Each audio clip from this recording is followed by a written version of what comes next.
Shane, Shane, Shane. Shane, Shane, Shane, Shane. A-L-A-N-L-N. A-L-A-N-L-N. Allen, Allen, Allen, Allen, Allen. Hey, it's NFL Week 8 preview, the 38th parallel. How are you doing? I am Shane, and with me sometimes is Alan Mosley. How are you doing, sir? Sometimes. What Yeah. am I not good enough for you? If I've been an absentee co-host, what the hell is that supposed to be? If anyone's an absentee co-host, it's this guy right here. Yeah, well, you get to go out of town every now and then. It's okay. That's true. Yeah, I have my moments. I forgive you. Thank you. All right. We're doing pretty good over here. Well, good. I Yeah. felt bad honestly last week because I forgot to ask about. Oh, hey, how was the trip? How is the family doing? Blah blah blah. I just skipped straight over that and said, "Hey, let's talk about football." Hey, So you know what? I kind of feel bad. Water under the bridge. Let's move on. All right. But yeah, when football season's over, I'll go back and say, "Hey, how's things been since September?" I had a Anyway, trip. yeah. We're going to kick things off with a little Thursday Night Football rewind. How about those LA Chargers, Shane, pounding the Minnesota Vikings 37-10 last night? Nearly 2-1 time of possession and 3-1 in yards. Quarterback Justin Herbert, 18-25 for 227 yards, 3 touchdowns, 1 pick. He actually went into the game as the NFL's leading in passer in yardage. So let's revisit the debate that I know all Chargers fans love to have. Is Justin Herbert an elite quarterback? Oh man, I see this all the time, and weirdly enough, I see this in Niner Twitter. They talk about Justin Herbert a lot because they go, "Oh man, if Justin Herbert was on the 49ers, they would have won like 3 Super Bowls by now." I mean, I don't even know if that's true or not. We're never going to know if that's true or not. I don't even know if he's ever going to be a Niner. Probably not. Okay, that's completely a super dream scenario there. But is he an elite quarterback? He's definitely top 10. I think we can agree, at least I hope we can agree, that Justin Herbert is definitely a top 10 quarterback. Elite? Mm-hmm. Oh man, it's like Patrick Mahomes, Josh Allen, Lamar Jackson. Is Justin Herbert in that top 5 echelon? He's like really squeaking in there. So I think he's elite, but there are times where he doesn't play to that standard. And so I'm going to give him maybe like an 85% elite. I know I'm probably cheating on the answer, but that's what I'm going to say about Justin Herbert. He's really, really good. There's no denying that at all, Alan. Okay, so here's the thing, is that Justin Herbert has an elite skill set. Right. Yes. Like we can watch the game last night and we can tell this guy can move. He can run. He can move in the pocket. He's not like a burner like Lamar Jackson, but I mean, he's rushed for like 250 yards so far this year. It's not bad. No. He clearly can spin it, but and like, let's look at like where he's at on pace right now. He's on pace for 4,500 yards and 34 touchdowns. Right. So you don't throw for that many yards and touchdowns without being pretty darn good athlete. And that's not counting the rushing yards either. However, let's pour a little cold water on that for a second. Okay. Because it kind of comes down to what's your definition of elite, right? When people are arguing, oh, is Joe Flacco elite? Is Justin Herbert elite? Has he been elite in his prime? Well, what does that mean? So he's been sacked 22 times this year. That's tied for second most in the NFL. That's 136 sack yards lost, which is why his QBR is nowhere near the top. He's also thrown 7 interceptions. That's not like a ton, but it's a lot more than the top quarterbacks. So that brings his QBR down to 8th. So barely in the top 10. His completion percentage is 67.8. Again, it's like not bad, but not, elite. Yeah. That actually is outside the top 10. So, but if I'm gonna kind of extend on that, because you talked about from a 49ers perspective, 49ers fans think, what have we had? We've had Jimmy G, Colin Kaepernick before him. You had Brock Purdy, who then has been injured, Mac Jones now, and you think, man, if we had someone the stability of a Justin Herbert, we would have won the Super Bowls we lost, right? Yeah. Well, we'll look at it from Herbert's perspective. He's a San Diego / LA Charger. The Chargers haven't exactly been a dominant franchise for most of their existence. This is his 6th year. All right. This is his 6th year in the NFL. He's still very young. In his first 5 years, he played under 3 different head coaches and 4 different offensive coordinators. That usually spells doom for any young developing talent.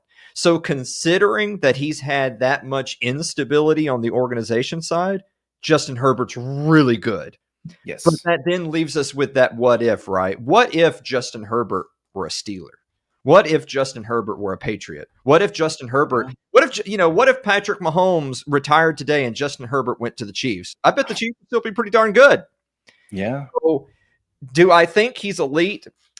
This is going to be my answer. He can be, but I think the last criteria for elite is you got to win something. I know he's at place for the Chargers, but they've never won anything. If he wins something, he's elite, which, by the way, neither of Lamar Jackson and Josh Allen. Yeah, that's a really good point. And would you consider Justin Herbert an underachiever then? I don't think he's an underachiever. If he were putting up the numbers he had, but he were on a Super Bowl winning team, like say he was a Philadelphia Eagle and he had those numbers, first of all, they would still win the Super Bowl if it were Justin Herbert instead of Jalen Hurts. Probably. But in a situation like that, you might say, well, actually, it was the running game. Actually, it was the coaching. Actually, it was the defense. That's why they went all the way. He was just a game, the dreaded game manager title. Considering where he's at, again, it's a short list of quarterbacks who have had to deal with that many different coaches and coordinators, one totally different system to the next. The fact that he's in his 2nd year under Harbaugh is actually the exception instead of the rule. Most of those guys he only had 1 season under and had to move on. So I think Herbert's pretty good. Yeah. We're going to move on to the next one. On the other side of that game last night, you have the Minnesota Vikings, who have dropped to 3-4 with the loss. They've lost 3 of their last 4. They're now in last place in the NFC North. They've been passed by the Chicago Bears.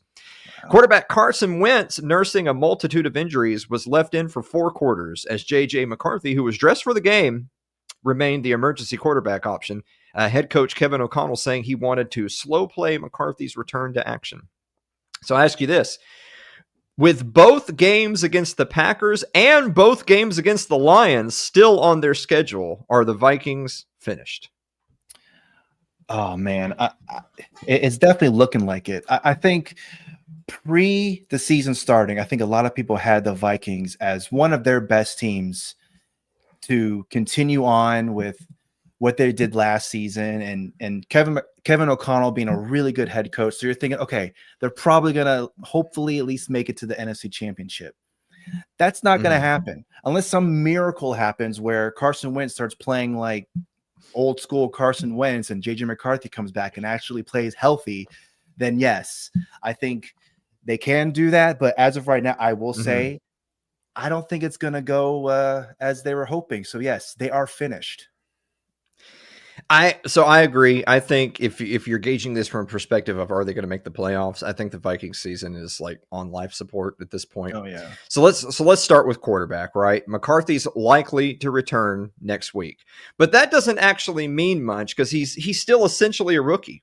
They were showing that graphic during last night's game. J.J. McCarthy has missed 22 out of his first 24 games in the NFL with injury. In the 2 games he played this season, he rated near bottom of the league. So it's not like this is a savior coming back to save the program. Right. Next, the Vikings spent big in the offseason on their offensive line, and it's been a disaster. Now, granted, that's mostly due to injuries. Christian Darrisaw sidelined with a knee injury dating back to 2024 and missed a bunch of time. Center Ryan Kelly has been in the concussion protocol, missed multiple games. Rookie left guard Donovan Jackson, wrist surgery, missed multiple weeks. Brian O'Neill suffered a sprained MCL. The starting offensive line, according to the depth chart, you want to know how many snaps they've played together all season? Oh, wow. Literally 0 as they're starting. Oh. And finally, the defense under DC Brian Flores, that was supposed to be the strength of this team outside of the receiver room. Right. The Vikings are 24th in rush defense. They're giving up 130.4 yards a game. They're now down to 18th in scoring defense. They've only got 8 takeaways, which actually puts them at -4 for the season in turnover differential. This is just not that good of a team. Yeah. Yeah, it's not good. And especially with the Bears and Lions and Packers just being really good teams. I mean, for me, the Bears are a big surprise. I wasn't expecting them to be hardly anything. And here they are with a winning record, and the Vikings just not looking good at all. Yeah, it's done. It's over. Well, we're gonna move on to the NFL drama department. Get ready for your stories, you soap opera aficionados. we're gonna start off with number one, a little bit of drama between Giants quarterback Russell Wilson and head coach of the Denver Broncos Sean Payton. So, following the 33-point fourth quarter, comeback by the Denver Broncos at home this week against the New York Giants. Head coach Sean Payton made the comment that he actually had hoped that Russell Wilson was going to be leading the Giants in that game. He looked forward to it. To which, of course, obviously, he's no longer the starting quarterback of that team. They moved on to rookie Jackson Dart. Russell Wilson actually had this to say right here. He tweeted this out. Classless, but not surprised. Didn't realize you're still bounty hunting 15 plus years later, though, through the media. #Let's Ride, which was his funny little statement there when he was the coach of the Broncos. Head coach Sean Payton did respond later in the week, this week, saying that he didn't mean anything derogatory by it in regards to his old quarterback, Russell Wilson. Shane, what do you think about this drama between Russell Wilson and Sean Payton? Is it who's at fault, or are they both just kind of gay? Wow. I mean, look, Sean Payton with the whole Bounty Gate thing. It's funny. I mentioned that last episode, and here we are talking about this drama between Russell Wilson and Sean Payton. That is just a cloud over Sean Payton forever. And it's unfortunate, but it happened. But I'm just going to go ahead and say that the fact that Russell Wilson felt the need to react and respond to what Sean Payton said, it may not have been an extreme direct, like, oh man, Russell Wilson, I wish we were playing him because obviously we can beat him, and he's way easier to beat than Jackson Dart.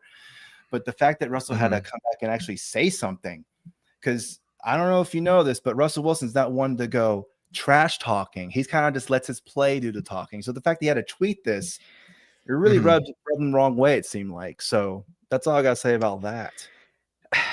Here's the thing about Russell Wilson. Look, there's no point in us beating up on him. He's not exactly been the same quarterback for a number of years now. This guy, over the first 6-8 years of his career, was putting up Hall of Fame level numbers. Russell Wilson could play ball in his prime. So it's exactly so. So it's not fair for everyone who started watching football like 3 days ago to say, "Oh, Russell Wilson, that guy sucks. He could play ball." When he was in his prime, particularly in his Seattle years. On the other hand, it's not just his play track record, but also his track record in locker rooms and with former head coaches. Yeah. He got shown the door in Seattle. Pete Carroll was done with him. It was time to move on. He goes to Denver. Of course, Denver has a coaching change, so that's not necessarily all on Russell Wilson. But the new coach that comes in is Sean Payton. It was clear with that one season of those two guys together, Sean Payton did not like Russell Wilson. Sean Payton did not want Russell Wilson on that roster anymore, not even as a backup, which that says something too, right? He didn't want Russell Wilson to be a veteran backup to teach Bo Nix. He wanted him gone. Yeah. Are we ever going to know why? Who knows? He goes to Pittsburgh. Pittsburgh is a playoff team with Russell Wilson. And what do they do after that 1 year? They tell him and Justin Fields to hit the road. Again, do we know all of the decision-making behind the scenes? We don't. But that's a few different landing places with a few different like Hall of Fame level head coaches. And all of them said that we would rather not even have this guy in the locker room, not even as a backup. Yeah. I don't know why that is. Look, I think everyone's kind of got this impression that Russell Wilson's a little weird, and I don't mean that as a euphemism. He's just kind of an odd guy, but it shouldn't diminish the fact that he was a really good player in his prime. With all that said, you already hit on Sean Payton. To me, this was a classless move by Sean Payton because it's just creating a distraction. He, of all people, should know it's supposed to be about his quarterback, Bo Nix, and his team, and moving on to next week's game. By the way, that 33-point fourth quarter, yeah, that's impressive at all, but that was mostly made possible by just blunder after blunder after blunder by Brian Daboll, coach of the Giants. They should not have won that game, and the Giants aren't that good.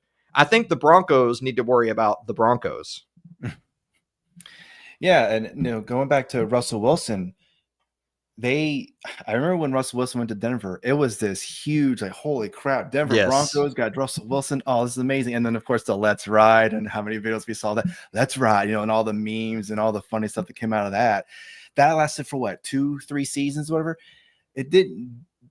Seattle won that trade. So they obviously know, oh man, I'm so glad we got rid of him, whatever. And then as you mentioned, going to Pittsburgh, that didn't last too long. Now in New York, it seems the relationship, at least from what we can see, is that it seems like Russell Wilson was the starter, and now he's backing up Jackson Dart. He's taking it in strides. Hey, I'm going to do everything I can to help the team. Brian Daboll hasn't said anything negative, at least as far as I know, hasn't said anything negative about Russell Wilson. And yet Sean Payton, like you were saying, he's creating a distraction. He didn't have to do this. He could have just kept talking about, oh, Bo Nix is a great quarterback. I'm so happy for him, blah, blah, blah, blah. But no, he has to talk about the Giants and what happened over there. He says, no, worry about your team. You've already won the game. Move on to the next, as Bill Belichick would say, we're on to Cincinnati. So yeah, we're going to move on to the next soap opera this week. New York Jets owner Woody Johnson not exactly thrilled that his team is the last winless team in the NFL, 0-7, and not even a pretty 0-7, by the way. No. He had some interesting comments during the week about his head coach and his quarterback. Take a listen to this. What's your confidence level in Aaron to turn it around? Well, it looks like he's turning around parts of it.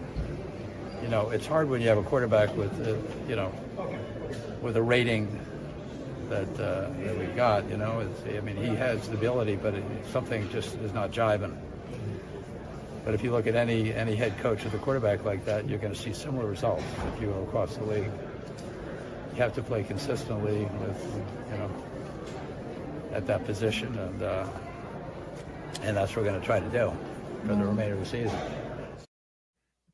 So Woody Johnson keeping hopes high for his new coaching hire, Aaron Glenn, but not so much optimism when it comes to the man under center, Justin Fields. What do you make of that commentary there? I think Aaron Glenn's like, whew, I'm good for at least another season. Man, I'm glad the owner is like on my side, because you're Justin Fields, right? You're supposed to be the star quarterback, the franchise quarterback of the New York Jets, and you hear your owner basically talking crap about you. Why even go out there and play? Do you want to go out there and play to prove him wrong? Or are you going to continue to be crappy and that owner is going to continue talking all that smack about you? He said, well, the rating of my quarterback is not good, so let's go with Tyrod Taylor or whoever. Basically, what I can gather is that he's already thinking ahead. So he's probably thinking the NFL draft, we're going to get a quarterback. We're drafting a quarterback with our very first pick. That's my interpretation of that. He's already thinking this season's already over. Like, I'm done. Aaron Glenn, though, is safe. So he's fine for some reason. I don't know why he's so gung-ho on wanting to keep Aaron Glenn around. Unless, of course, he's Woody Johnson. He decides he wants to do a 180 and go, actually, you know what? We're going to just completely clean house. But yeah, that's what I think of it. I think they're going to draft a quarterback at the NFL draft. So when I heard his statements, to me, it was, I feel like he was sending a message. On the one hand, you can interpret it as, if I'm Aaron Glenn, maybe I won't get fired after only one season in the NFL, like Gerard Mayo did in New England just last year. On the other hand, the owner, I feel like, is kind of sending a message that, look, Aaron Glenn's the head coach. Aaron Glenn's the one who decided to put Justin Fields under center. And he's the one who has stood by Justin Fields despite his difficulties. Now, granted, he missed a little bit of time in the concussion protocol, but outside of that, he stood by his quarterback. I feel like the owner's telling him, how about you stop standing by that quarterback? That means maybe they have to play Tyrod Taylor. I know Tyrod Taylor's also on the injury report. Yet another guy on there. But in my mind, that's your owner basically saying you're getting a pass for this season, but we want to see you trying something else. This guy's not going to cut it. So while he was throwing Justin Fields under the bus, it's Aaron Glenn who is putting Justin Fields in front of said bus by continuing to start him. But before we move on, QBRs, dead last in the NFL is Cam Ward of the Tennessee Titans, but he is only a rookie at 24. Jesus. Tied for next to last. You're going to love this. Tied for next to last with a QBR of 31.8 is Justin Fields and Russell Wilson. Oh, no. One of those guys has been replaced. One of those guys has been. I know how perfect. How perfect is that? I know. Wow. Moving on to our last bit of drama before we hit the Q&A. Aaron Rodgers. Quarterback Aaron Rodgers of the Steelers says that this week when his team takes on his old team of the Green Bay Packers, it's not a rivalry game. He's made peace with his time in Green Bay. And he also announced today that he plans to retire as a Green Bay Packer. Shane, anything there at all? Any surprise? No, I think he's probably just being professional about it. I don't think he wants to make it any more than, because you know how usually players when they go to the stadium they used to play at, they play the team they were playing before. They just go, hey, it's just another game. But I think I would not be surprised that he'll say what he said, where, you know, I've made my peace. I'm going to retire a Packer one day. But I'm sure there's something inside him where he's like, I really hope I can kick their ass. I really want to kick the Packers' asses that game. So I think he's just being professional about it. I agree. I think, look, their opening week game was against the Jets, the team that he was on in between those two. And they did win a shootout, and I'm sure it felt good to win. It would be a lie to say that he didn't enjoy winning that game. Do I think that he would love to go out there and get a win this week against Green Bay? I know he would. Does it matter more to him than maybe any other game? Probably does. But with that said, I don't think it's a surprise for him to say that he plans to retire as a Green Bay Packer. Whatever has been made of his exit in Green Bay, I really don't think it was quite as dramatic as fans and people around the league have made it out to be. I don't think it was ever really a surprise that he was ultimately going to retire as a Packer. Oh, yeah. Now, speaking of, we talked about a lot of quarterbacks so far tonight, which is going to lead us into our Week 8 Q&A. This is the quarterback edition, or the quarterback injury report edition. Let me read this for you, Shane. 19 quarterbacks appear on the injury report this week. 8 of those are starters, 2 more that have started games this season. That's Kyler Murray of the Cardinals, who's out. Michael Penix Jr., the Falcons, questionable. Lamar Jackson of the Ravens is questionable, but he did practice today. Bryce Young of the Panthers is doubtful. Of course, Joe Burrow of the Bengals on IR. J.J. McCarthy of the Vikings was still out this week. Tyrod Taylor of the Jets is questionable. He had been replacing Fields. Brock Purdy of the 49ers, sad to report at breaking news of this, he will not be playing this weekend. Wow, what a shocker. What a shocker, I know. Jayden Daniels of the Redskins is also been ruled out. Now, we'll add a couple more quick ones to that list. QBs that have already lost their job over the first third of the season. That's, of course, the Giants, Russell Wilson. They're starting Jackson Dart. As well as the Cleveland Browns trading Joe Flacco and going to the rookie Dylan Gabriel. Which is going to lead me to this question for you, Shane. Yep. Is the quarterback position bringing down the quality of football in the NFL this year? Wow. It probably depends on how you can interpret that. So I think, okay, so I'm trying to like really kind of pinpoint my answer here. I don't think so. I think the quality of football is still pretty good. I don't think. Okay, so for example, I'll try and make somewhat of a case here. So look, Joe Flacco down, right? So they go to Jake Browning. That doesn't go anywhere. So then they go to Joe Flacco. All of a sudden, 41 versus a 40-year-old Aaron Rodgers and Joe Flacco. Oh, wow, this is amazing. He's at the Bengals. He looks like he's doing just great over there. Mac Jones with the 49ers, my 49ers that I root for some reason. Mac Jones he's looking pretty good. Didn't do too well over in Jacksonville when he was the backup, but hey, now he's over in San Francisco, not looking too bad. So I think the quarterback position is probably just about where it is. But I'm sure you probably have some argument there where you're going to completely destroy what I just said. Well, the thing is that the traditionally speaking, the whole point of a backup is they're supposed to just keep you in it. If a backup could go even on a good team, like even if the rest of the team is good, if your backup can go 500, he did his job. Because you just don't assume that you're going to be a winning team with the backup quarterback. Well, the game we just saw last night, it was a rough game for the Vikings. Carson Wentz, which by the way, Carson Wentz shouldn't have been playing. There was some coaching malpractice there that there was no other healthy quarterback ready to take the field. Maybe they should have been a little bit more adventurous in bringing McCarthy back a week earlier. Carson Wentz was like covered head to toe in braces and bandages, and they left him in for a full 4 quarters despite being down big in the second half. Carson Wentz must have banged somebody's wife to have been given that duty. But going into that game, he was 2-2, right? Yeah, that's pretty good for a backup. Yeah, Kyler Murray being out for the Arizona Cardinals. The thing is that the Arizona Cardinals are on a 5-game losing streak. Now, they did start the season 2-0, but they've lost 5 since. Now, part of that is because Kyler Murray has been out, but he also accounted for some of those losses as well. So again, it's another one of those things where we ask ourselves, would it really have been a huge difference in outcome if the quarterback were playing? Now, in the case of, say, the Bengals and Joe Burrow, yeah, I think it's probably pretty fair to say the Bengals would be a slightly different looking team if Joe Burrow, if Emo Burrow had been playing. Where do you find these pictures? My God. If Burrow had played 7 weeks so far this year, I think it's pretty fair to say the Bengals would look a little bit different than they have. But again, Joe Flacco's only been there for 2 weeks and he's 1-1. So again, not that bad. Mm-hmm. Of course, you being the 49ers fan, I know that does it suck that Brock Purdy has had so much injury issues over the course of his entire tenure with the 49ers? Yes, that is true. Yeah. But what's Mac Jones' record been playing behind it? He's only lost 1, right? They just lost his first game of the season. Buccaneers.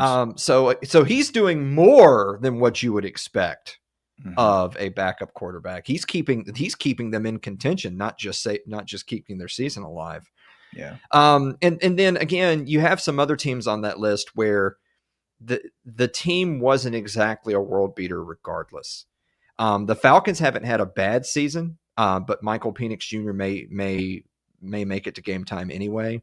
But the Vikings have been struggling regardless. The Jets are 0-7. Who cares who's playing quarterback for the Jets, whether it's Fields or Tyrod Taylor? They're 0-7. I will say as a quick aside, Redskins quarterback Jaden Daniels, he's already been ruled out this week with the hamstring injury that he suffered against the Cowboys just last week. That means Marcus Mariota is set to start his 3rd game this year because Daniels already missed 2 games earlier in the season that Mariota had to start. So again, do the injuries tend to kind of dull a little bit of the luster of the season? I lean towards yes, but the only one of those quarterbacks on that list that I feel like you can say you have significantly higher expectations of is Lamar Jackson. Now, but again, it's a very similar situation with him as it is all these other guys. Lamar Jackson was putting up numbers even better than his MVP season in the first couple of weeks of the year. And does it suck that he's missed multiple weeks since? Yes. But look at the Ravens. Look at the Ravens record, right? Look at where the Ravens are on the year. The Ravens are 1-5 going in. They've lost their last 4. So they were 1-1. They have a negative 50-point differential, and they're going to be playing the Chicago Bears this weekend. Oh man, it kind of brings up sort of an equal and opposite question, and I want to get your opinion on this before we do the picks. Okay, if a team like say it's a team like the Ravens, say it's a team like the Bengals, looking at some of the other teams on this list that are at least competitive, say it's a team like the Redskins. If these teams that have been perennial playoff teams or have MVP level talent at quarterback, how many games can those teams afford to lose before you say, is it really worth bringing our starter back? If you're the Ravens and you start the season, say 1-6, 1-7, is it even worth bringing Lamar Jackson back, or should you just tell him, hey, take the rest of the year off, we'll see you next season? What would you do? Let me actually, because you're a 49ers fan and you've had a little bit of this, but the 49ers are winning. Mm-hmm. Let's say the 49ers weren't winning. Let's say Mac Jones had only won one game as opposed to only lost one game. Would you want your team to bring Purdy back and risk re-injury, or would you rather them just take the year off and get a good draft pick? I think a lot of the players, as a fan, I would probably want to, because you want to see your team win. You don't want to see them lose all the time. It's just it's not fun watching your team knowing you're up. Here we go, another one that's going to be on the lose column. Here we go, and I think the players too probably don't want to be in that situation either. They want the best players out there. So if, for example, like you were saying, if Mac Jones and the 49ers were not winning and they only had maybe one game or whatever with Brock Purdy being out, I think I would want Brock Purdy back out there because he gives you the best chance to win. And we're supposed to have this Super Bowl window. So why would you continue to just, this year is going to be a complete waste. So let's just keep Mac Jones out there. Hey, if he gets hurt, let's bring Adrian Martinez or whoever quarterback 3 is. Let's bring him out there. Let's see what he can do. Whatever, this season's not even going to be worth it anyway. Who cares? So it would be really hard to tell, especially to tell the fans, hey, guess what? I know it's week 10, and I know you wanted to see your team win, and I know you felt like this team was really good. But guess what? We are going to completely tank. We're going to try to get the best draft pick possible. Now, some fans would probably be okay with that, but I think a lot of them probably wouldn't. What about you? Like, if the Cowboys were in that situation, what would you think? Well, if you recall, the Cowboys were in this situation a year ago. Their quarterback decided to shut himself down for the year after his hammy. Oh, so Dak did it himself. Okay. Yeah. So the thing is that on the one hand, you're trying to sell tickets, right? You're still trying to sell tickets. You're still trying to sell merchandise. You're still trying to get people to tune into the games. So I promise you, the NFL would rather you show up trying to win the game, right? Yeah. They don't need teams phoning it in. Purely from a strategic standpoint, like again, let's go back to the Ravens, because the Ravens are 1-5. They're dealing with this right now. They're going into what a lot of people would call a winnable game against the Bears, despite how bad the Ravens have been the last 4 or 5 weeks. This is a winnable game. If they can't win this game, then you start to have a serious conversation of the only way we get back in this is if we ramble off like 8 or 9 wins out of the next 10 weeks. Do we think that's a realistic possibility? If the answer is no, then the question becomes, as much as it would suck to phone it in, and as much as that is not in full, to be totally fair, that is not sending a good message to the people who are buying your PSLs and your seating licenses and all that stuff. But with that said, Lamar Jackson's an MVP level guy. He's still at the height of his prime. If Lamar Jackson comes back from injury, playing for a team that has no chance of the postseason, and then he goes and tears an Achilles in the last week of the season, and which means he's going to be out for the first half of next year, you would hear no end to the chorus in the streets and on sports media saying, fire everybody. This was an abomination. So it's one of those damned if you do, damned if you don't, right? On the one hand, if you pull everybody and tank, you're going to be called a quitter. You're going to lose some money. You're going to lose some fans. If you send Lamar Jackson out there a month from now and he tears his Achilles, they'll want to fire everybody. You're going to be persona non grata in your hometown. Everyone's going to want to see heads rolling for it. So if it were my team, it just comes down to, do you have a realistic shot at the playoffs? And for a team like the Ravens, if they lose 1 or 2 more games, I don't think they have a realistic shot at the playoffs.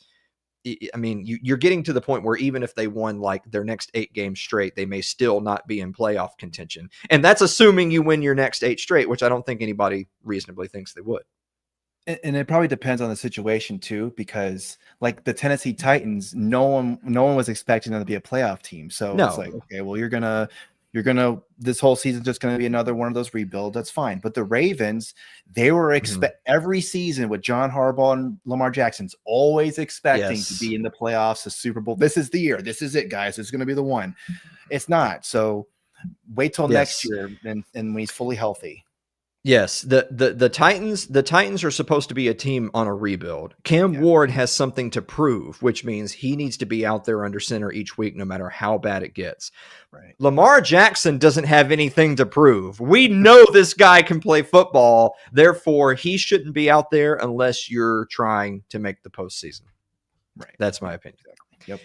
With that said, we're going to do a little bit of an extended edition of the picks this week. We've got 6 picks on tap. We're going to start with the New York Jets, who are 0-7, going on the road to play the Cincinnati Bengals. Shane, the Bengals are 6.5-point favorites coming off the Flak Attacks' big win against the Steelers. Is this a trap game? Oh my gosh. I think if the Jets beat the Bengals with Joe Flacco's like, all right, I'm done. I'm going back home. I'm going to sit on the couch again. I can't do this anymore. Losing to the Jets? No. I think I'm not willing to bet against the Bengals, but I think this is a huge trap game. This is one of the games on the Jets' schedule that they can win. The Bengals are not good. I don't know why anyone thinks because Flacco threw a few touchdowns. No, they're bad. The Bengals are a bad team. There's a reason why they had a losing record, my friend. If the Bengals are still coming off the high from last week, they could lose this game. That's all I'm saying.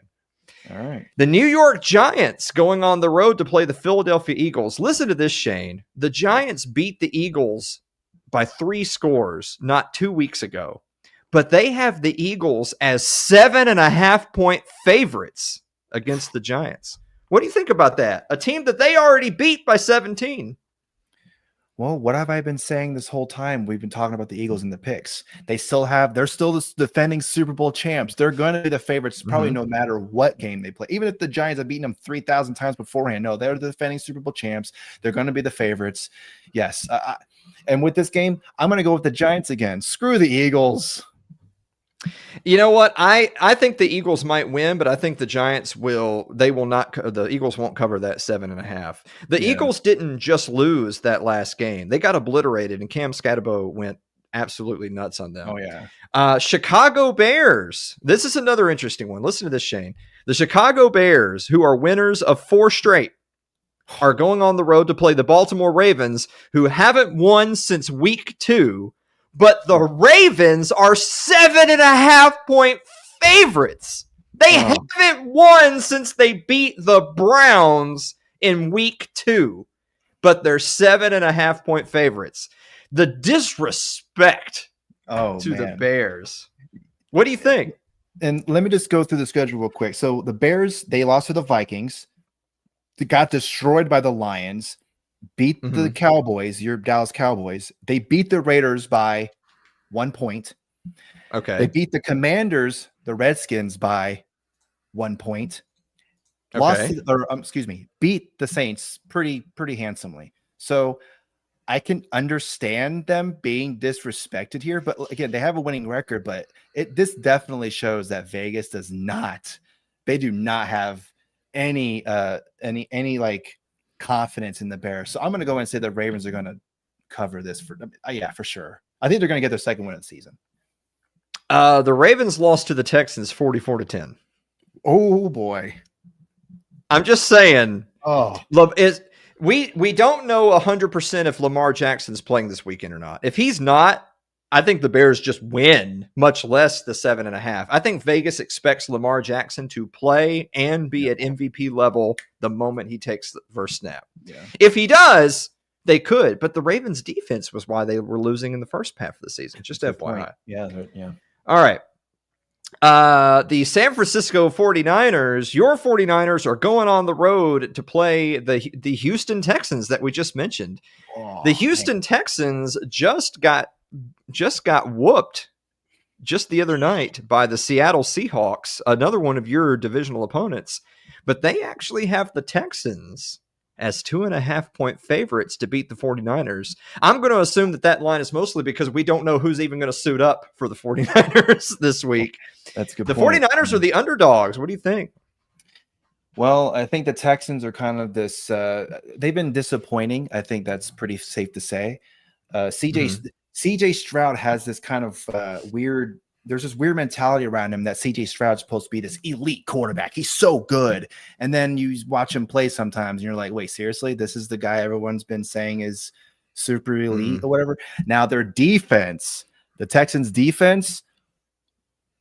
That's what's going to cause the 49ers problems is the defense. If the 49ers, I'll just say this, if the 49ers can get like 2 touchdowns against the Texans, they probably have a chance because the Texans offense has been not good. So I think they can probably cover the spread there for sure. What do you think?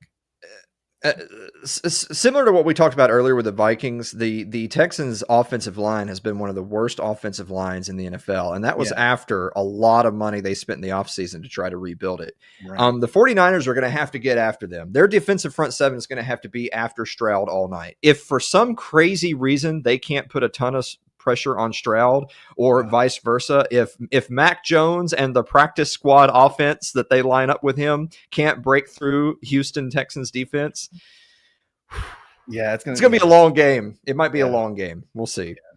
The Tennessee Titans, if you're wondering why I have Titans at Colts on this list, you'll know why here in a moment. The Titans are going on the road to play the Indianapolis Colts. This is the largest spread of the week, one of the largest of the season. The Colts are 14.5-point favorites against the Titans. Do you think the Colts can cover 14.5?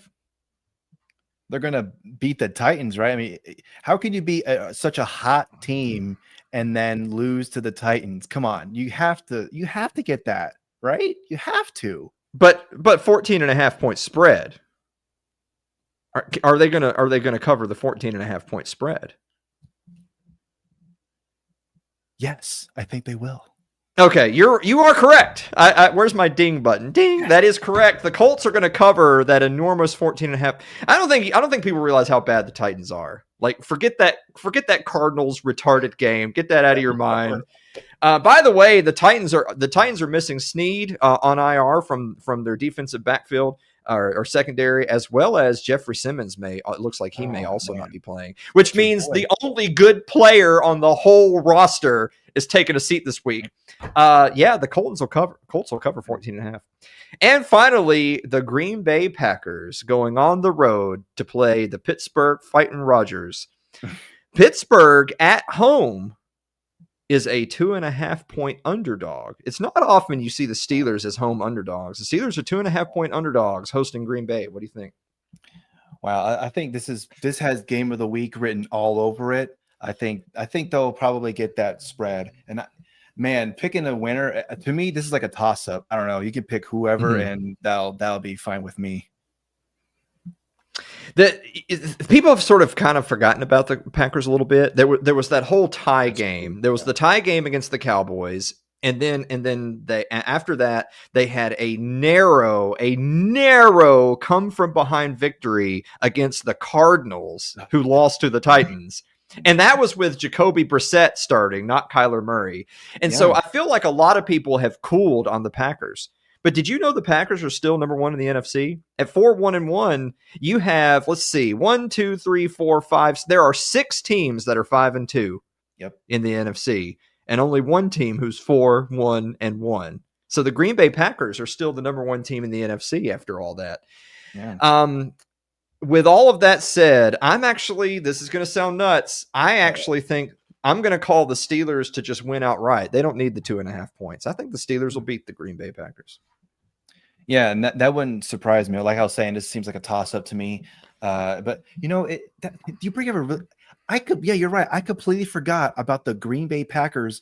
And then when you talked about the Cardinals, I'm like, oh yeah, they lost to the Cleveland Browns. That's right. This is the the Green Bay Packers. You're correct. Lost to the Browns, tied the Cowboys, needed a last-second score to beat the Cardinals, but they are number one in the NFC right now. You wouldn't know it. I guess to be fair, they did beat the Lions, but that was week 1. So yes, everybody was figuring out who they were at week 1. Yeah. Shane, do you have a final thought? Final thought. Wow. I haven't even thought about my final thought, but I think my final thought's going to be go Niners, man. That Texans defense. Oh, I am so scared about it. And another thing, about that game, like you're talking about with the pass rush, Mm-hmm. injuries. Oh my gosh, who's going to be their pass rusher? They lost Bryce Huff. He was the only guy that was getting sacks. Oh my gosh, Sam Okuwanu, you're up. You better get one. My final thought, Shane and I talked about next week will be the mid-season kind of overview. We'll look at what we got right, look at what we got wrong, and maybe do an update of our power rankings. I want to call out ESPN's power rankings. They this week, right now, they have the Detroit Lions as the power rankings #1 team in the NFL at 5-2. That's one spot ahead of the 6-1 Indianapolis Colts, who have the best record in football. The Lions are only 2 weeks removed from getting blown out by the Chiefs, and they have them as the #1 team in the NFL. That's BS. The Indianapolis Colts, put some damn respect on their name. They got the best record in football. They didn't just get blown out by the Chiefs. They should be #1 until proven otherwise. Indiana Jones, let's go. I think we're calling him Danny Dimes. Indiana Jones is. Dang You're trying to make Indiana Jones happen. It's yeah, not I'm trying to make it happen. It's not working. Goodbye, everybody.